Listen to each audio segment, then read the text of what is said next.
Ооба, жакшы болот эле. Тияктан, бияктан тартпай. Амангелди Мамытбековдун Нарын шаарындагы Ислам көчөсүнө көчүп келгенине аз гана убакыт болду. Учурда жаңы үйүнө суу киргизүү иштерин жүргүзүп жатат. Эми электр жарыгын күтүп турган кезде көчөгө электр мамылары орнотулуп бүтүп, жакын арада үйлөргө электр чуалгылары тартылмакчы. Мукташтык дегенде ошо светти деле күтүп атабыз, бир жумада тартылып калат дейт, ошону күтүп. Буюрса, свет келсе өзүбүз бияктан тарткан, өзүбүздүн көчөдөн тарткан жакшыраак болмокто арка жактан карагандачы. Аз кошуналардан пока свет бүтпөйт, кошуналардан эле сурап керек болсо булардан удлинитель тартып алып атабыз. Ал эми Эрлан Нарымбек уулу бул конушта жашаганына 5 жылдын жүзү болгонун айтат.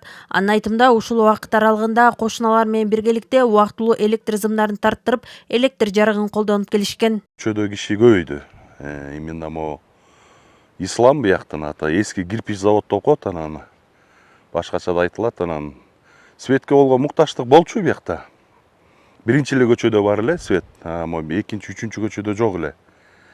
Биякта баягы жашагандар ошо биринчи көчөдөн тартып алышты эле алыс жерден. Азыр болсо мына эметип атат. Көрсөт тарапта мэрия чечип берген. Бир нече ирет кайрылганбыз ошол көчө, суу, свет деген жаңы конуштуу маселелер менен.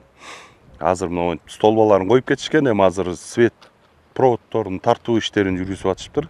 Нарын электр тармактар ишканасынын кызматкерлери учурда электр мамыларын орнотуп, заманбап цеп кабелдерин тартуу иштерин жүргүзүүдө.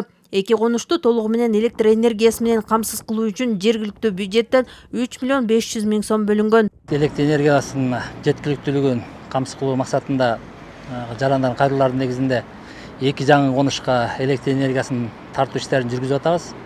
Бул Кызыл Сарай жаңы конушуна жана Ташкыя жаңы конушуна. Жаңы электр тармагына кошулуу менен Кызыл Сарай жана Ташкыя конуштарындагы 70 абоненттин электр энергиясына болгон муктаждыгы чечилмекчи. Учурда курулуш иштери уланууда. Бул иштер толугу менен аяктагандан кийин тургундар электр энергиясын туруктуу пайдаланууга мүмкүнчүлүк алышат. Наргиза Жумадели кызы, Бексултан Жолдошбеков, Нарын жаңылыктары.